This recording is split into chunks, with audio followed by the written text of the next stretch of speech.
Bismillahirrahmanirrahim. Kalau Anda ingin cepat mengingat sesuatu, di antara cara tercepatnya, perbaiki hubungan Anda dengan Allah Subhanahu wa Ta'ala. Karena semua kalimat ibadah di Quran umumnya disebut dengan kalimat zikir, ingat. Anda tingkatkan ingatan kepada Allah, Allah tambahkan kepada Anda ingatan dalam kehidupan. Termasuk penghafal Quran, itu paling hebat. Makanya kalimat zikirnya 4 kali disebutkan di Quran.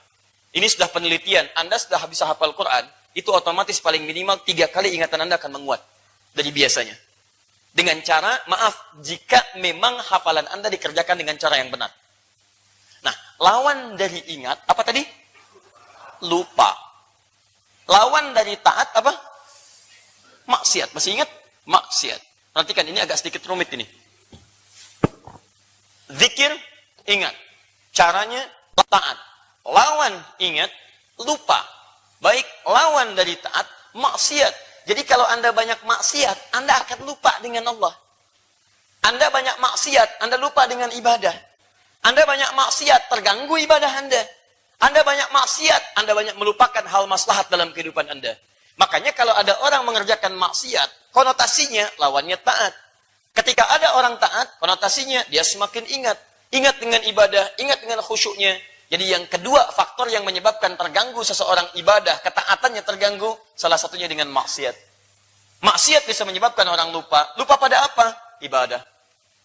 Jelas sampai sini? Tanya. Awas, ini agak sedikit rumit ya bagian kedua ini. Apa korelasi maksiat menjadikan orang bisa lupa? Maksiat lawannya taat. Begini cara memahaminya. Taat diturunkan dalam bentuk zikir. Zikir kosakatanya adalah ingat. Ini amalannya, ini ada salat, ada doa, ada kalimat thayyibah dan seterusnya. Jadi kalau orang banyak ibadah, maka meningkatkan ketaatan, semakin ingat dengan Allah. Ingatan dikuatkan oleh Allah. Lawan dari ingat adalah lupa. Perhatikan baik-baik. Lawan taat adalah maksiat. Korelasinya, kalau orang banyak maksiat, dia akan banyak lupa. Apa yang pertama dilupakan? Ibadah. Ibadah. Ya, karena kontra, paradoks atau lawan daripada lupa di sini adalah ingat terkait dengan ibadah. Makanya kalau ada orang lupa dalam ibadahnya, tidak fokus dalam ibadah, coba cek dulu. Antum mengerjakan maksiat apa sebelum ibadah itu? Karena hanya orang yang melakukan maksiat, dia tidak akan peduli dengan ibadahnya. Karena itu ketika orang munafik disebut di Quran ibadah, disebut oleh Quran, kalaupun sholat, malas dia. Kalaupun ingat dalam sholatnya, cuma sedikit, yang lainnya mikirin yang lain. Buka Quran surah keempat, ayat 142, paling kanan sebelah atas. An-Nisa ayat 142, ini prakteknya. Ini teorinya, ini turunannya, ini prakteknya. Innal munafiqina yukhadi'una Allah wa huwa khadi'uhum. Wa idza qamu ila as-salati qamu kusala. Yura'una an-nasa wa la yadhkuruna Allah illa qalila. Innal munafiqina, sungguh orang-orang munafik itu.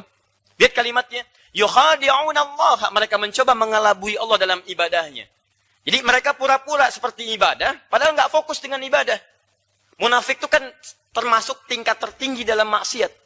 Termasuk tertinggi. Makanya muaranya neraka jahanam, Pak, Bu. Munafik itu muara terbesarnya neraka jahanam. Lihat ayat 140-nya. Quran surah keempat, ayat 140, paling kiri sebelah bawah. Langsung ke ujung ayatnya. Langsung ke ujung ayatnya. Innallaha jami'ul munafiqina wal kafirina fi jahannama jami'a. Allah akan menghimpun orang munafik bersama dengan orang kafir di neraka jahanam keseluruhannya. Nah, awas, lihat baik-baik. Ibadah enggak? Ada yang ibadah. Cuman ibadahnya itu karena banyak maksiatnya, dia enggak bisa khusyuk dalam ibadah. Bahkan hanya mengelabui orang saja. Yang penting saya sholat, dia mencoba menipu Allah. Mengelabui orang sekitarnya supaya kelihatan dia sholat. Yukhadi'una Allah. Maaf. Innal munafiqina yukhadi'una Allah wa huwa khadi'uhum. Padahal dia cuma menipu diri sendiri. Capek-capek kamu sholat. Saya juga nggak perhatikan, kata Allah. Saya nggak nilai, saya nggak berikan pahala. Tapi yang paling menarik, begitu mereka sholat, qamu kusala. Memang sholat, tapi malasnya kelihatan. Jadi kalau Anda, maaf teman-teman, Anda satu kali ada sifat malas dalam ibadah. Misal, mau sholat malas, mau ruku malas, mau sujud malas, hati-hati betul, hati-hati. Anda mesti evaluasi maksiat apa yang Anda kerjakan sampai membuat Anda malas dalam ibadah. Hati-hati, pasti pernah maksiat, gak mungkin kalau nggak maksiat. Dan yang paling berbahaya, adalah pada titik yang tertingginya. Lihat. Wala yadhkuru dzikir, wala yadhkurunallaha illa qalila. Dan mereka tidak ingat dengan Allah kecuali sedikit saja. Sedikitnya apa? Sedikitnya masih mau sholat. Cuman dalam sholatnya tetap gak ingat Allah. Yang diingat fulan, ini, itu, maslahat dunia dan sebagainya. Wala yadhkurunallah, tidak ingat. Apa lawan tidak ingat? Lupa. Dibuatlah dia lupa dengan nilai ibadahnya. Jadi kalau ibadah gak ingat Allah, maaf, kadang cepat, kadang lupa rakaat, kadang tidak ada fokus dan sebagainya. Kalau Anda mengalami sifat seperti ini, maaf, coba fikirkan pada diri kita. Dari dua kemungkinan tadi, ada yang positif, ada yang negatif. Di mana posisi kita kalau mengalami seperti itu sesuai dengan pertanyaan Ibu tadi? Ustadz, saya sering lupa kalau sedang sholat, sehingga lupa itu tidak memudahkan saya mendapatkan kekhusyuan. Bagaimana saya supaya khusyuk dan menghilangkan lupa ini? Kalau yang dimaksudkan lupa yang pertama, maka itu bagian yang normal dalam kehidupan. Karena semakin semakin usia berkembang, semakin kelemahan didapatkan. Itu sudah bahasa Quran. Ya, Allah menciptakan kita dari kuat. Semua memba'ni kuwatin dha'f. Kemudian setelah kuat jadi lemah lagi. Sampai kemudian semakin sepuh, semakin melemah ingatan-ingatan kita. Jadi kalau kemudian Anda mendapatkan bagian pertama, itu normal. Cara untuk bisa menguatkannya lagi, supaya terjaga fokus sholatnya, saya sarankan jangan tinggalkan sholat berjamaah. Itu caranya. Simple.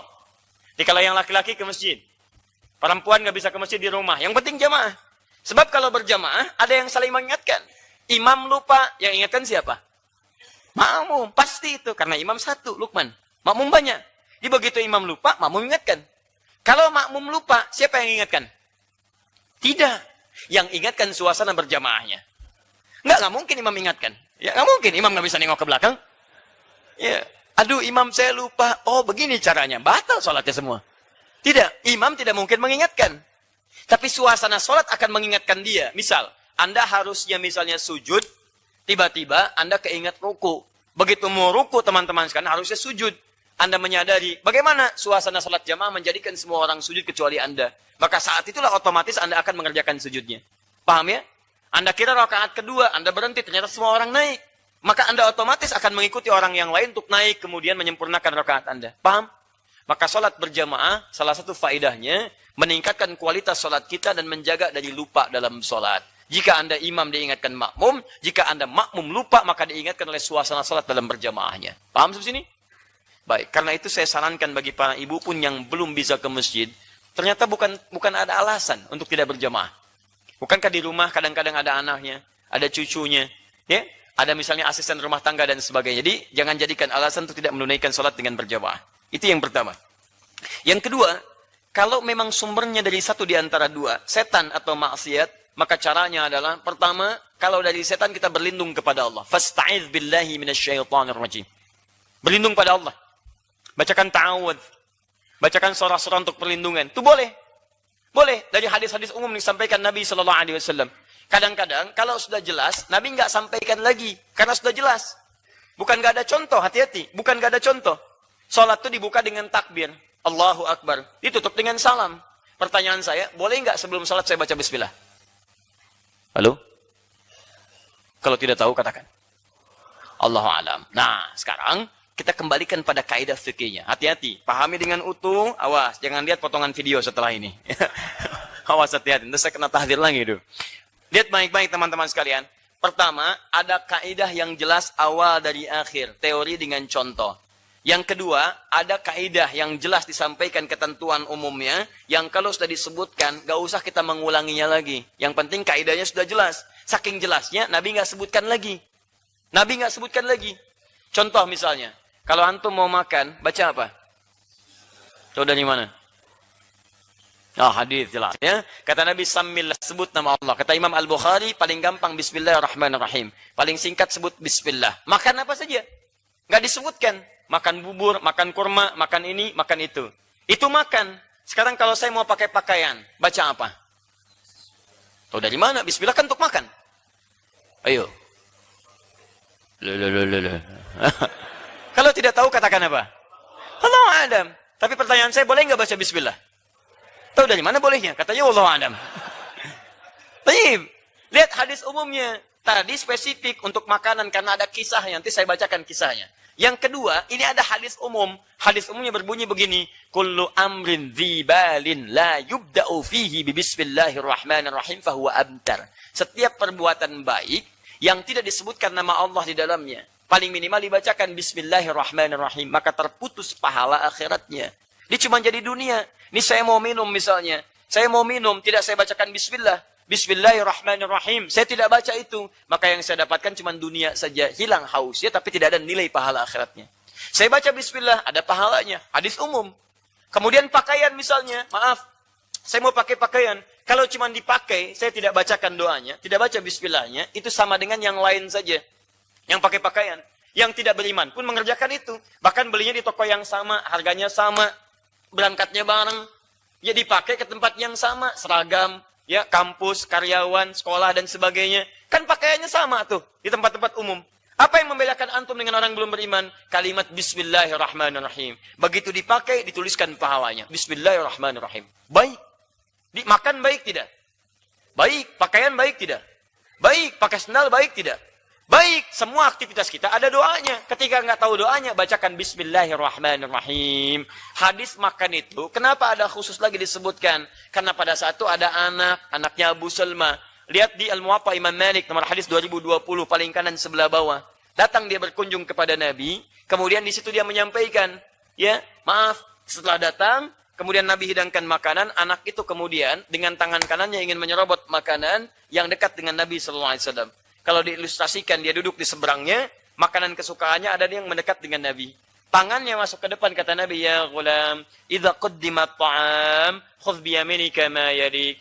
Hei, duhai anakku sayang, kalau makanan sudah dihidangkan, ambil yang paling dekat denganmu.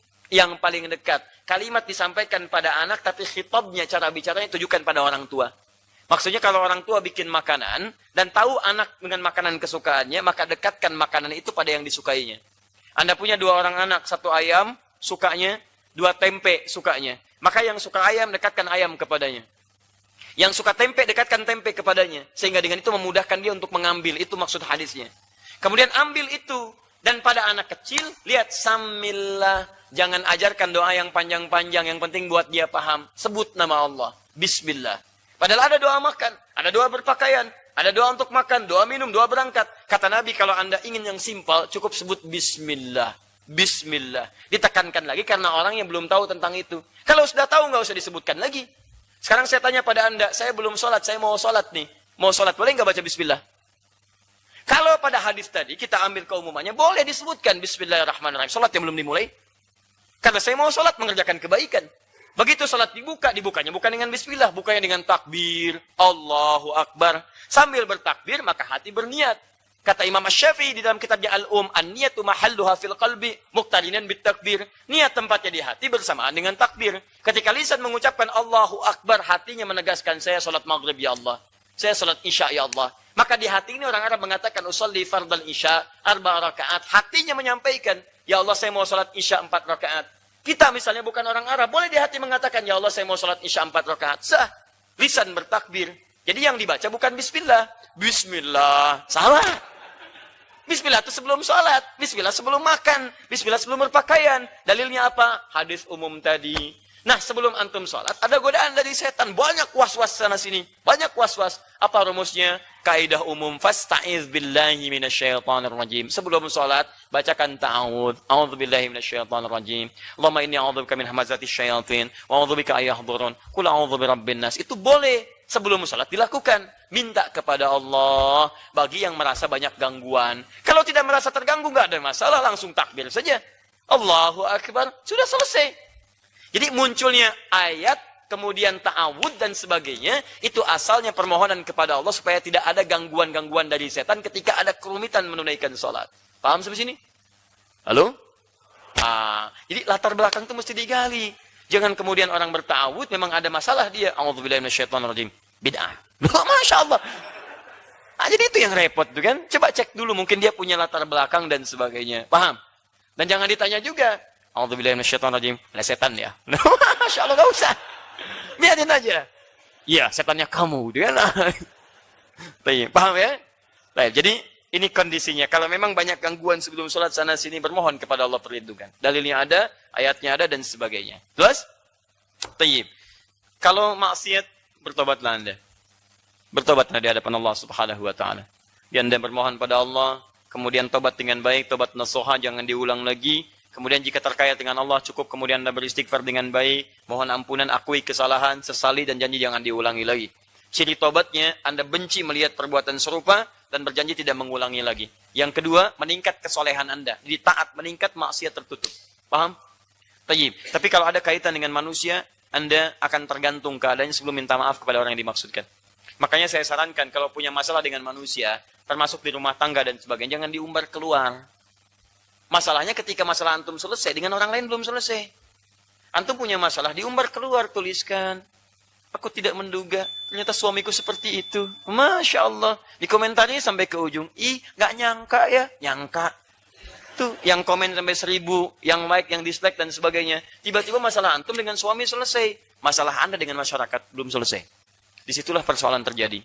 Bagaimana cara menyelesaikannya? Kita lanjutkan setelah menunaikan salat Isya berjamaah insyaAllah. Subhanakallahumma bihamdika asyhadu an la ilaha illa anta